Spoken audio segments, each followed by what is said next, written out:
1st of July. So if something is in this tournament is really tickling your e-fancy, then check out your account page. You might find something that you'd like. That'll come in handy when I re-up my Nix account.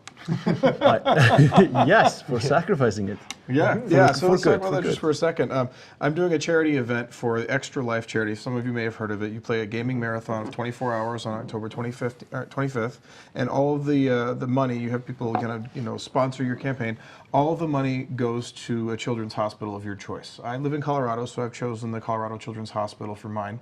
And I kind of had this idea. I have a Nix character that is unsubbed at the moment. I haven't been using it. I haven't been flying it. My alliance really isn't in a place where I would be using it. So I'm going to sacrifice it on October 25th, I believe 2000, so 8 o'clock Eve time, I believe. Yeah, that is. And the idea is I'd like to see if we can raise a bunch of money for Colorado Children's Hospital. I think Eve News 24 has run a story on it. There's a thread on Failheap, and I will eventually post something on the Eve Online forum. So if you want to check it out, that'd be fantastic. I would really love some support. Losing ships is always good for a good cause. And with that, I hear that the match is ready. So let's see some people try to sacrifice some ships for victory.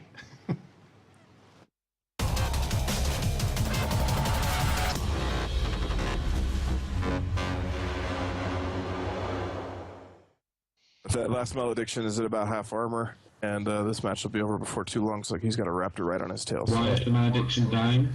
Good save, good save. Bring us. I just grabbed 250 million. Sorry, FC cargo full.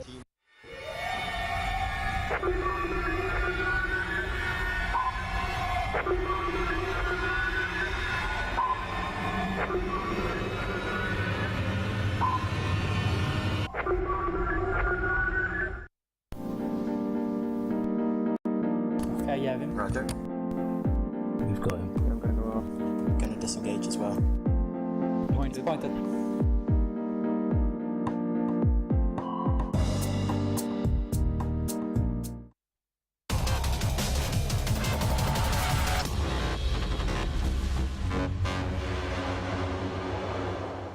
Hello and welcome back to the Alliance Tournament. I'm CCB Rise here with Sir Squeebles, and this is Test Alliance versus Feign Disorder. Feign Disorder have brought Paraclaymores, some Gilas, Scimitar, 3 Worms, and 3 Kestrels. And Test Alliance, on the other hand, evidently hit pretty hard by that Tengu Rattlesnake ban. Have decided to go with a kind of greatest hits from the other teams in the tournament so far. So they've mashed together their Gila comp with some Blackbird control into a Tinker. They've got Loki, Vulture, Ishtar, a set of Gilas, a Blackbird, a Vexer, a Worm, and a Merlin. So this is, I literally wrote the term pseudo-Tinker. Yeah, I mean, obviously kind of this kind of general archetype is what they want to run. We're finding out that when they lose their Tengu, Vexer, pseudo-Tinker, they have another one available. It's a little bit different, but it's the same basic idea. They're going to go with Tech 3 Logistics. They're probably going to feed it Cap, but they're also going to be willing to lose ships. So it's still kind of this unique archetype that Test is the only one using, and it'll be very fascinating to see how it fares now that it's kind of their second tier version. So these Kestrels presumably have damps on the Feign Disorder side. They're applying those now. They've got them spread across the Gilas, which I don't think makes a whole lot of difference, but they do have the Loki damped, which is definitely smart. Unfortunately, he wasn't too damped, and he was able to get reps out on Digital Karen, as I'm told, in the Vexer. Unfortunately, he's only got a T1 resist profile, so it might not hold. Oh, Scimitar is dead. That Scimitar just, like, I don't know what happened. What did happen? I don't know. That's why I said I didn't know what happened. You should know. I don't know. This is looking really good for Test right now. That was not a boundary violation. It just went down extremely fast. Really? I don't hate the idea of damping the Gilas. You know, it takes their missiles out. Just to mention that quickly, because you were talking about it. The Test Logi really deserves a lot of credit. We talked before about how one of the big limitations for them is that he can't have the whole team locked at once, but he's managed to save the Vexer they tried to go after initially. He's got reps on the Blackbird, taking damage second, and in the meantime, they take out a Claymore as well. Their damage is insanely high. Yeah. And we've seen plenty of Gila comps, and we know they have a lot of damage, but for some reason, Test Alliance, you can tell their drones have been hitting the gym because they deleted the Scimitar, literally volleyed him. And Claymore getting deleted as well, second one. Yeah. This one at least got off more than like 2 ASB charges, though. And the Blackbird's still alive. So where are the... that doesn't make sense. They're just keeping him at 30% structure. Right. And now with another Claymore down, the damage is going to drop again. And as you can see, he's recovering shields already. Wow. Test putting on a clinic. That's impressive. It really is. I mean, just the 3 Gilas on the Feign Disorder side with those 3 worms. I mean, those worms, if fit in a certain way, can put out upwards of 300 DPS a piece. So if you've got 3 Gilas and 3 worms, there's really no way on a Tech 1 set of resists that they should be tanking. Not to mention the damage from the Claymores, which is obviously not there, and a Gila just gets erased. That is really, really impressive, actually. I can't believe this. I mean, I like, all credit to Test. I'm really curious about the very first death, the Scimitar. If he's able to stay up longer, it seemed like Feign had the damage to break through the tank, at least on the Blackbird and the Vexor, but once they started losing Claymores, they can't do it. Loki did go really low there, but he wasn't boosting at all, and now he started using that ASB, and it looks like, you know, at least for the time being, it would tank fine. Another Hela down for Feign Disorder. I'm super impressed. Yeah, I was honestly really skeptical. I expected... The thing about a Tinker that I've said probably 10 times by now is it's all about the resist profile. So Test has been one of these groups that's brought in the T3 logistics, but they've also brought in T1 holes on the side, which are easy targets early on. They had damps on the Loki. The Loki still caught reps on the Vexor and kept the Blackbird up. Vexor Blackbird, are you kidding? It doesn't. Yeah, it doesn't make sense. It even has ECM. Yeah, you can see he has ECM. Yeah. So basically, like, these guys should share their fits, I guess, is what I'm after, because I don't understand how they're tanking that much damage. And now there's not much damage left as the third Gila goes down for Feign, but yeah. And I mean, you know, like Bach and others, and they were talking to the desk right before this, the big disadvantage to bringing these Tinker setups is the low damage, and this test setup looks like it has tons of damage. I can't believe we're at 3 minutes and 30 seconds into this match, and the entire core for the Feign Disorder team is gone. Yeah. Like, there's so much damage in this test team, and still they're managing to get through without losing any ships. Like, you know, other high DPS setups we've seen are setups with, like, Frigg Logi, and they tend to trade a lot. They tend to, like, sacrifice ships early. Test keeping everything on the field, even though they have, like, a Blackbird and a Vexor with ECM fit. The Blackbird is crazy. Such a strange pick to me. I don't really get it, because it's a ship that relies on using the mid slots for E-War, right? There's no other point in bringing it unless you just wanted to be a troll, which is not outside the realm of possibility, but clearly it has jams. That's a really hard ship to tank. Yeah. It really, really is. But by the same token, assuming the other team goes for it, it does sponge up a little bit of damage, maybe buys you some time. So maybe they're happy to have a pseudo bait Blackbird there, but it should have at least died very early. The Feign Disorder, you wonder, they should have called for all-out aggression very, very early and try and eliminate those easy T1 resist cap transfer ships. Outside of just being generally very happy about test setup, specifically ECM has got a really good record today. Like, these token Blackbirds and Kitsunes have been like on teams that are winning for the most part. So I wonder if we'll start to see more of those pop up. And you know, there's a lot less damps. There is damps, of course, on the test team, but not tons of them. Yeah, that's what's interesting. They did lose a worm finally. Yeah. But hopefully he wasn't the linchpin. I don't think he was, but another Merlin is going down. Test team crumbles. It is interesting, though, that you mentioned the Blackbird and the ECM working. I think more thematically, that's just control teams working as well. Yep. And not just today. I mean, early on, Hydra and Camel set the bar really high with those setups. And while ECM is a little more finicky, I think, than damps in general, the teams today have integrated that a little bit more, and it actually has paid off, which doesn't make sense to me looking at some of the setups. I mean, you think Gilas, if they're jammed, so what? And you did mention missiles, which is true. I had forgot how much damage you can get out of the missiles. But yeah, Feign, that was definitely rough from them. They needed to nuke something right off the bat, and somehow they didn't manage to. I mean, yeah, they needed to take something down, which seems like it should be completely possible. And I think secondarily, they need to keep the Scimitar alive longer. And I don't know how that happens. You know, again, I don't know exactly what caused it to drop so fast. But if he can keep the drones chasing him for longer, MWD around a bit while those medium drones chase him, then that gives the rest of the DPS on the team time to hopefully start to take the Tinker apart. But I mean, now we're several matches into seeing this test setup, and we keep feeling like, oh, like they just needed to do this thing, but it keeps working really well. So yeah, I keep scoffing every time it lands. I'm like, okay, now we're done. Test, yeah, it kind of feels like they got away with it again. Right. Oh, here they come. But yeah, it was really brave actually to do what they did, because they didn't have the Tengu, which is big enough in and of itself where you should be second guessing, and they brought the Loki, and it worked. There for a minute, the Loki went into half armor, and I was about to start saying, oh yeah, they are bad, but they're not bad. They haven't been bad. I wonder how pushed the Loki was. Going into armor against what was left when he was actually getting shot at makes it look like that tank might be fairly weak, actually. I have a feeling that's not actually the case, that probably that he could have tanked a lot more damage if he had to, but and that he kind of let himself go low, maybe partly intentionally, but maybe that's a weak point for people to check. I feel like whoever's up against Test next has to think pretty seriously about Tengu Loki ban. Yeah, and, I would think so, yeah. Push them outside of this Tech 3 logistics and see what they do then. I mean, I bet they have a plan. They have to know that that's a strong possibility, but it'll be fun to see what that actually is. I feel like somehow they're still going to sneak. What was their flagship? Please tell me it was a Tengu, because that would be amazing. I don't think you can do that. Why you can't do that? No, your flagship has to be a battleship. Oh, I don't read the fine print, but it would be impressive if all the same they brought that in. Flagship Tengu would be strong. That would be really, really strong. Unfortunately, that's not going to work. I've just found out. This is I didn't do the brunt of the theory crafting. You might find this hard to believe. There's lots of rules as well. I mean, it takes like several pages. Some scrolling for sure. Now, to get through I all asked for a brief summary and didn't get much of one, evidently. We can have a meeting later. Yeah, no, but this Kestrel's still here, so if we want to talk about him. So we've been able to cover this in detail. But we're going to explore my incompetence as these frigates continue to extend the match. You can see 2 drones making their way over to that last Kestrel, hopefully finishing him off in just a second. Yep. Test. We've covered it a lot, but they need to collect the loot. It's always an important part. Well, they really do need to collect the loot, because this is one of those matches where even without a flagship, there is guaranteed to be a lot of money on the field.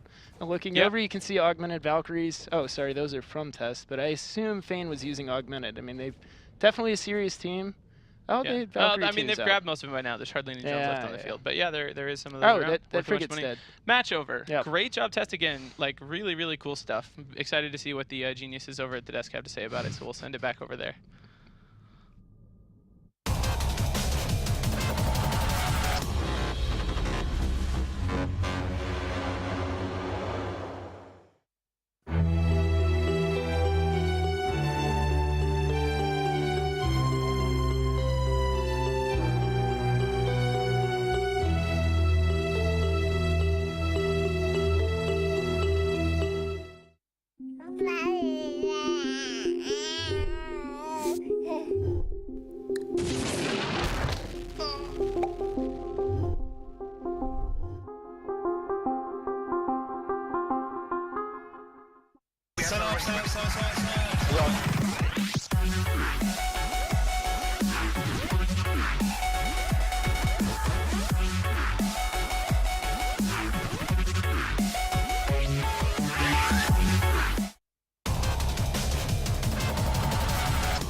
Test Alliance's rampage continues, as I think they're out to earn all of our respect. I think that's their ultimate goal. And this is Test. I'm very happy about it, because I'd been wrong in my predictions the first 2 matches since the break, and Test is swinging it around, so I'm going to be straight, like, clear sailing from here. Another thing that you were obviously wrong about is that the Loki is bad in that competition. I said Loki is worse than Tengu. You tried to press me on it, and I specifically said it could still be better than what Fane brings. It's worse than the Tengu, but it still can work.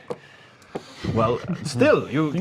One of the interesting choices there, before you two start fighting over me, and like, I'm a child, I shouldn't see that level of violence. Fighting over you, yeah. Not in front of a Poppy. Yeah, exactly. I think, as you said, the Blackbird is kind of those interesting picks. We learn on Tranquility that Blackbird is the primary. If there's a Blackbird on the field, you shoot the flipping Blackbird.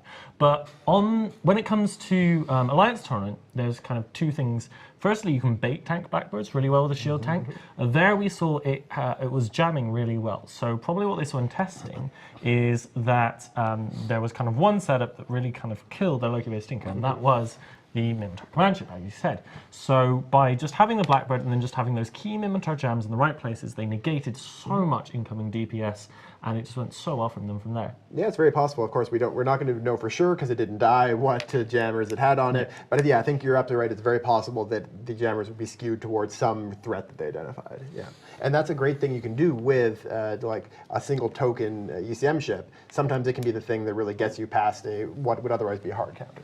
Yeah, and I mean, getting lucky with jams can really help too. I mean, I heard think it was Elise talking about PL getting an off-racial lucky jam that saved the match for them That's at some point. The final match between them and Exodus in the semis last year. Yeah, they got a jam, not only off-racial, but a unbonus jam from like a Harpy. See, so ECM, even though it's not as strong as it used to be, I guess it's a 5% base chance no matter what to get a jam on something. So you throw enough jams at it long enough, eventually something's going to hit. So there is that to it too, and I suspect that Blackbird probably had maybe 2 jammers on it and a bit of a shield tank. Probably not, a full rack of jams as we might expect. And the other thing to talk about was that Loki. That Loki looked like he was going to get melted there for a second, and then he suddenly remembered that little weird sound he was hearing in the background it means shields were all gone. Yes, Eve does have sound. And decided maybe he should turn a shield booster on, and suddenly he was tanking no problem. Yeah, he just didn't boost for a while. It's for one reason or another, either whether he was just taunting or whether he was a bit slow on the uptake because he was too focused on repping, perhaps. It was just something that Bach suggested earlier. He just didn't get it going, but once he got it going, it held quite well. And of course, one of the things that makes a Loki a little bit weaker than a Tengu for these is that the CPU isn't there as much to do the really big tanks, but by the time that they switched to the Loki, enough damage had been off the field that he could probably handle that just fine. Let's bring the results up on screen and see more about what happened. So I want also to stress that Feint Disorder are by no means a bad team. Nope. No, this is a solid setup. It's a setup we've been seeing from a lot of teams. This Minmatar core especially, but also we've been seeing it with EOSs. And this command ship plus Gila core is very popular and works very well. But Test, obviously, I'm sure they practiced against it because it's been an obvious common setup, and they knew they had a way to beat it. Yeah. Yes. Test 2 pilots under the limit, so they didn't fill their team like you're so fond of people doing. But if you have a good reason to not fill a team, though, I'm totally on board with it. And Tinker is one of the good reasons. Actually, I'm a big fan of this Test team, partially because it gets you closer to the full size. Yes. And more pilots means more slots for E-War, for damage. It means more ships that they have to spread out their electronic warfare across. There's a lot of benefits to having more ships on any team. Well, and once again, they've brought a Tinker that does a lot of damage. I am okay with this. It almost feels like their Tinker is less a crutch and more of a, I don't know, something to operate a lot of damage from. Right. Yeah. It's I would go so far as to say they've taken the original Tinker setup and improved it. So PL's Tinker setup is not just nothing interesting. I feel like unlike the normal Tinker setups we see, where if you take out the logistics, that wins or loses the match right there. If you get the logistics, you break through everything else before you die because the DPS is so low.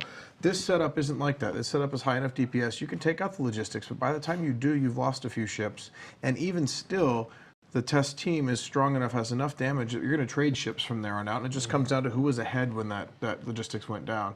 How far ahead was Test, I guess. So, it's a team that even if the wheels start to come off, they can recover. Yep, and that's what we saw the first time they brought it out. Is They started losing a bunch of ships, but they were trading with beneficial trades, and that basically won the match in the same way a non-Tinker would have. Yep. One of the things we saw this team do that most Tinkers don't is they were quite mobile.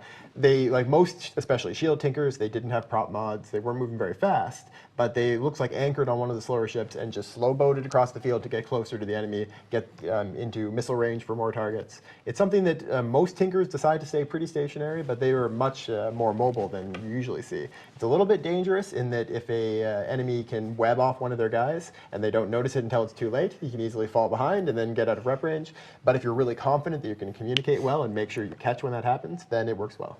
They also managed to turn our commentators into a bumbling mess because they didn't realize they were just drones damaging ships. Mm-hmm. Yeah, these ships died really fast, and the Gilas will do that. The Gila medium drones, they'll go from you're taking no damage to the drones arrive, and suddenly your scimitar is off the field. I'm quite interested to see, as the tournament goes on, Test facing the harder and harder opponents as we get through the tournament. I'm quite interested to see if Test get that far. What happens to one of the the big royalty teams if they come up against a PL, if they come up against a Hydra, a team like that, who are now going to have had 2 weeks gone. Test love this setup and variants upon it. how do we kill it? I'm really interested to see how the meta evolves with specifically towards test progression. And we are going to have a whole week for that to happen. That's the one thing that makes me worry a bit for test later on, is they have been relying very heavily so far on this kind of team. And I'm sure with enough kind of practice with it, other teams will find ways to beat it.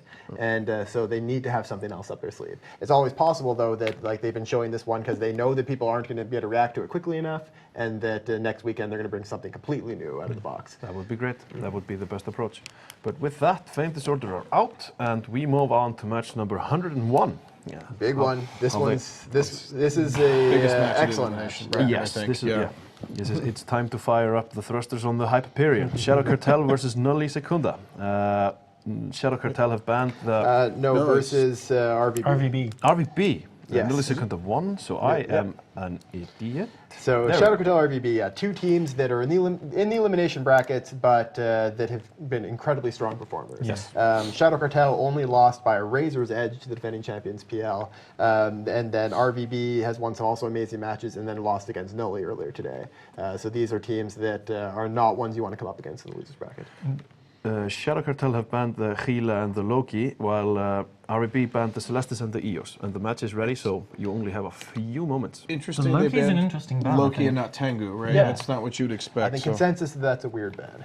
Yeah, so I think my heart is with RVB. I think Shadow Cartel is going to win, but I'm choosing RVB because I think they can do it. I'm just straight up going to choose RVB. I follow, but I think the main question for this match is how many ships will Shadow Cartel fly out of the boundary and still win? That has been their tactic. How many? Let's say 3. That's the over-under. Yeah. Who do you think is going to win, Guardian? I'm going with Shadow Cartel. All right. I love my RVB, but I think Shadow Cartel have this. Let's go on to our commentators.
Hey guys, welcome back to the Alliance Tournament. I'm CCP Rise, here with Sir Squeebles, and we are a bumbling mess, apparently.